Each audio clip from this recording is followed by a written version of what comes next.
Hello, it's 9 o'clock on the 18th of July. Welcome to the weather update.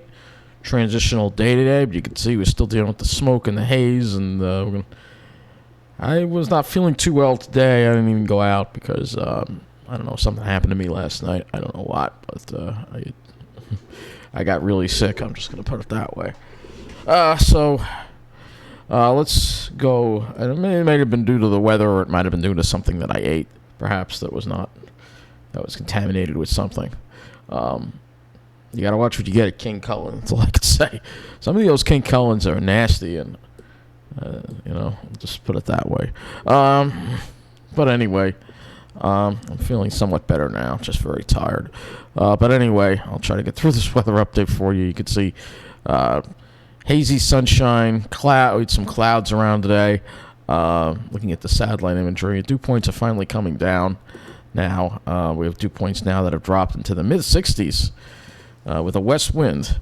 So it's still kind of mild out there, but dew points have definitely dropped off quite a bit from where they were earlier today. Let's go look at the high temperature for today. So you can see we got up into the mid-80s today pretty much everywhere, mid-80s. Fairly uniform with temperatures in the mid-80s. Throughout the day. So let's go look at some of these observations here. We'll get some of the observation stories from, like, say, Farmingdale or Public Airport. Let's see if we can do that. Why won't it let me do that? Oh, because I gotta put it on this. That's right. All right. Sorry, I'm a little slow.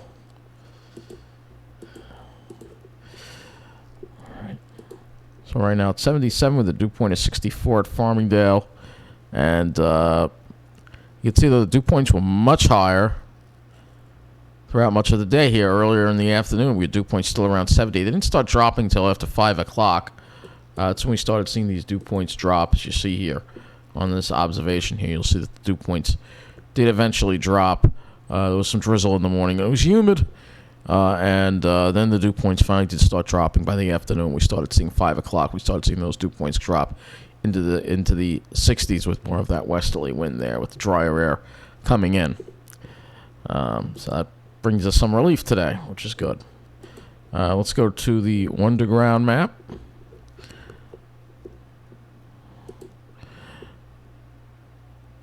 So it's 78 at Carl Place. We can see that. Let's go look at the camera. This is the only observation station I'm going to go through because I'm just really tired after what happened. I think I got food poisoning or something. So 85 was the high. You could see when those dew points started dropping. As you got toward 4 o'clock in the afternoon, you could see those dew points started to drop. Either that or just the heat got to me. I don't know. I'm thinking it was this. So I'm thinking this is what I had here. I'm not going to get into the graphic details of it, but so again, weather has a big effect on you. It can make you more vulnerable for certain things, Unfortunately, they don't have a vaccine for that. Looking at the radar, nothing on the radar. So I think we're done with the weather observations. Let's go look at the models here. And as we've been through before, you'll see we're going to try to have high pressure building in from the north and the west here. Though it's going to be fairly weak. Not a really strong high. We probably would have to wait till a little later in the month to see a stronger high come down. But as we get toward that later part of the month, it will be a lot better. Before I get started, let's look at some of these rainfall reports and storm reports from yesterday that I just want to briefly go over here. Because some of these areas that were hit with the rain, you can see over 2 inches of rain in certain spots here. On confirmed reports that it was as much as 4 inches had fallen in certain areas of Jersey where those storms hit yesterday. And we'll also go over storm reports. 58-mile-an-hour wind gust was reported at Newark Airport with those storms yesterday. There was a lot of flooding around Newark, as you could see. 54-mile-an-hour wind gusts around Tottenville. So, yeah, that particular area got hit very hard yesterday with flash flooding, high winds. and some power outages too. But mainly there was about the flooding because there was just so much rain that had fallen over there. So let's look at our temperatures, and I'm gonna go with the GFS on this particular run. All right, because that's what I feel like. Let me back this up to today here. So you'll see tomorrow we're going to have highs generally much more comfortable, upper 70s, low 80s. Heats up a little bit more on Tuesday. We could be closer to upper 80s to around 90. And then Wednesday too. So we may have some more heat again to deal with Tuesday and Wednesday. And then second cold front comes through and it cools off a little more for Thursday and Friday. Let's look at our dew points. So you can see dew points dropping tonight. Tomorrow will be a lot more comfortable as far as less humidity, northwest winds. And dew points stay low Tuesday and Wednesday. So even though it's going to be hotter, it won't be as humid as it was before. But you can see some drier air trying to get in here. And this is for Thursday and Friday. You'll definitely feel some better weather trying to come in before the humidity starts surging back into the region again for the weekend. So let's look at the HRRR model. And I will look at this when it comes to precipitation chances. I got to go to the 18Z for this.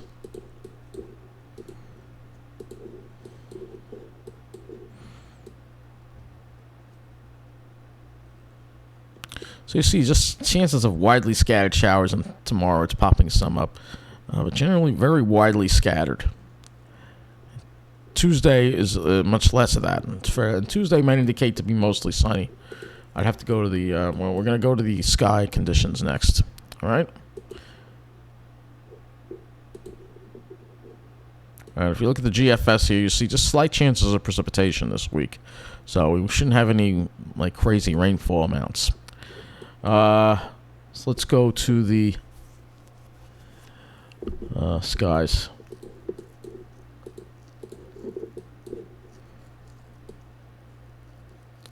So you'll see here, gonna have some clouds around tomorrow. Tuesday we should have fairly mostly sunny skies, but it might be very hazy with the smoke around. All right, keep that in mind. Wednesday we also have a good amount of sunshine. Thursday, Friday we'll have to watch maybe for a few clouds, but other than that, it looks fairly decent. I'll look at the NAM as well while we're at it here, and you can see here Monday we have some clouds around tomorrow.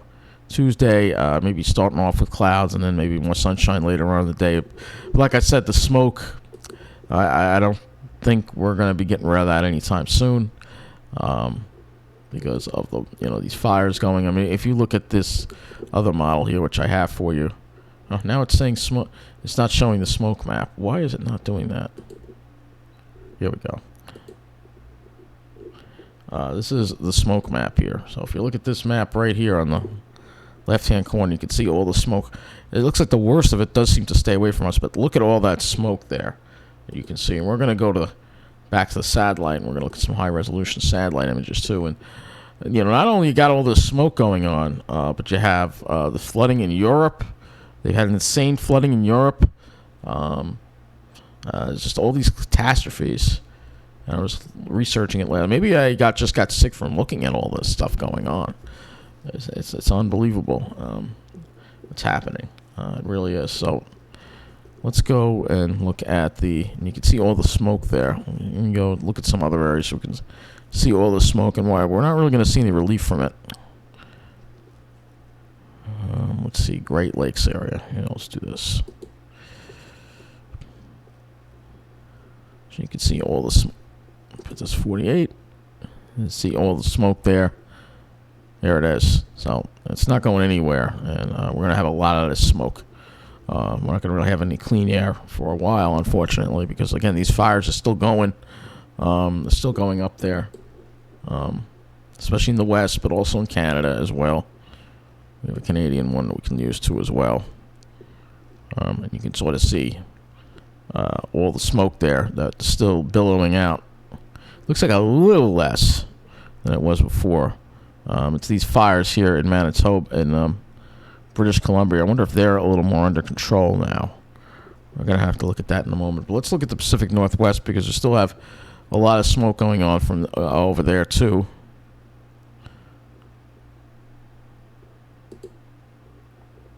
Oh my gosh, look at this.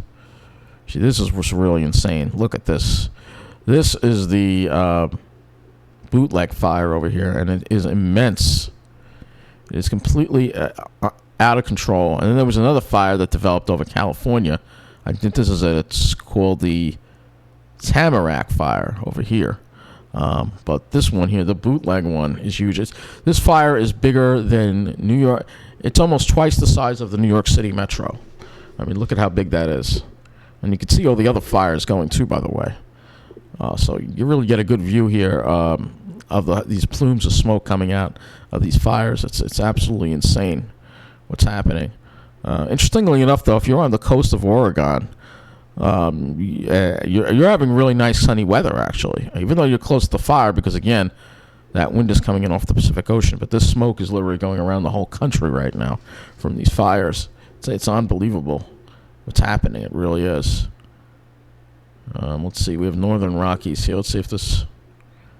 Yeah, you can sort of see the smoke here, too.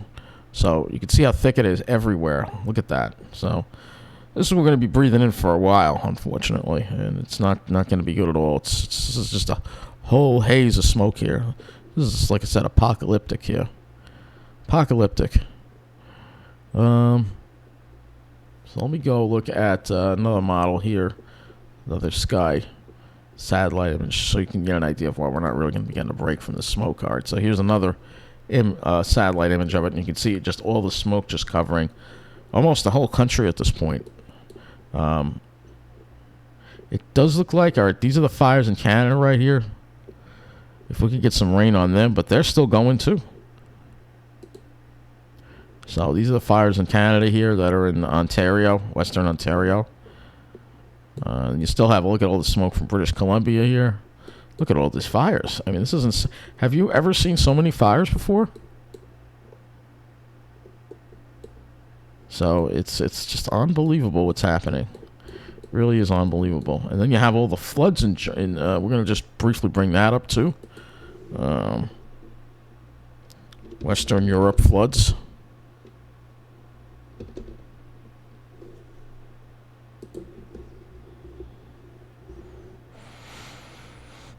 So, you get an idea of what's going on here. So, it's just unbelievable. Photos show disastrous flooding in Western Europe. So, and some parts of Europe have received as much as 2 months' worth of rainfall in just 2 days. So, all the moisture balance of the planet is completely out of whack. These are some of the pictures going on right now. So this is the disaster that we're dealing with, and it's been confirmed now that I think it was over. Last I heard, at least 150 people are dead from this, and many more are missing. So this is just another natural disaster that we're dealing with as we see this climate catastrophe continue to get worse. So with that, before I lose my voice, because I'm tired, have a good night. Thanks for watching.